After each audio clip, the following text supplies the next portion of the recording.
ایک چھوٹے پرسکون گاؤں میں دو بھائی رہتے تھے۔ ان کے والدین کئی سال پہلے دنیا سے رخصت ہو چکے تھے اور دونوں کو اپنی زندگی خود سنبھالنی پڑتی تھی۔ زندگی آسان نہیں تھی۔ ہر صبح سورج نکلنے سے پہلے وہ جنگل کی طرف جاتے، کلہاڑی ہاتھ میں لیے لکڑیاں کاٹتے اور انہیں بازار میں بیچ کر گزارا کرتے۔ زندگی سخت تھی، مگر دونوں بھائی خوش مزاج اور صبر والے تھے۔ وہ ایک دوسرے کے ساتھ ہنستے، کھانا بانٹتے اور ہر مشکل میں ایک دوسرے کا ساتھ دیتے۔ مگر کبھی کبھار رات کے سناٹے میں وہ آسان زندگی کے خواب دیکھتے، ایک ایسی زندگی جہاں اتنی محنت نہ کرنی پڑے۔ ایک دن لکڑیاں کاٹتے ہوئے وہ سمندر کے کنارے پہنچے۔ اچانک ان کی نظر ایک عجیب کتاب پر پڑی جو سمندر کی لہروں کے ساتھ بہتی ہوئی ان کی طرف آ رہی تھی۔ تجسس نے انہیں قابو کر لیا۔ دونوں نے کتاب پانی سے نکالی اور صاف کی۔ اس کا سرورق پرانا، چمڑے کا اور عجیب و غریب نشانوں سے بھرا ہوا تھا۔ ہاتھ کانپتے ہوئے انہوں نے کتاب کھولی۔ پہلے صفحے پر لکھا تھا، یہ ایک جادوئی کتاب ہے جو ہر خواہش پوری کر سکتی ہے۔ شروع میں وہ یقین نہیں کر سکے۔ ایک بھائی نے پوچھا، کیا یہ واقعی ممکن ہے؟ دوسرا بھائی بولا، صرف ایک ہی راستہ ہے، اسے آزمانا۔ ابتدائی طور پر انہوں نے محتاط خواہشات مانگی، پہلے اچھے کپڑے، پھر تھوڑا زیادہ پیسہ، اور آہستہ آہستہ ایک بڑی اور آرام دہ زندگی۔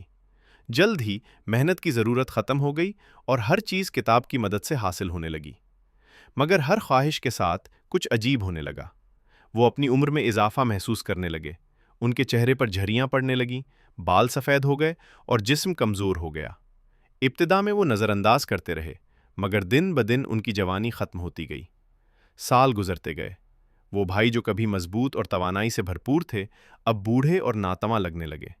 خزانے اور آسائشوں کے درمیان بیٹھے انہیں احساس ہوا کہ کتاب نے ان سے سب کچھ چھین لیا، وقت، صحت اور جوانی۔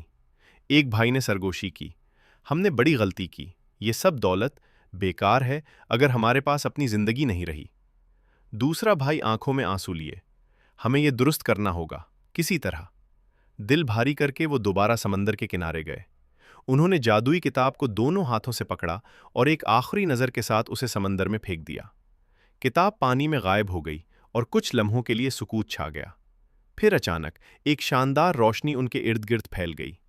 ہوا میں گرمی اور روشنی کا احساس ہوا۔ آہستہ آہستہ ان کے چہرے کی جھریاں ختم ہو گئیں، بال سیاہ ہو گئے اور جسم دوبارہ مضبوط ہو گیا۔ وہ دوبارہ جوان ہو گئے، بالکل پہلے جیسے۔ اس دن کے بعد دونوں بھائیوں نے زندگی کی اصل قدر سمجھ لی۔ وہ محنت کرتے رہے، مگر اب شکر گزاری، صبر اور خوشی کے ساتھ۔ وہ ہنستے، کھیلتے اور ہر چھوٹے لمحے کی قدر کرتے۔ اب وہ کبھی آسان راہوں یا جادو کی تلاش میں نہیں لگے، کیونکہ انہوں نے سب سے بڑی سچائی سیکھ لی۔ آسان راستے اکثر مہنگے ثابت ہوتے ہیں۔ اصل کامیابی محنت، صبر اور شکر کے ذریعے ملتی ہے۔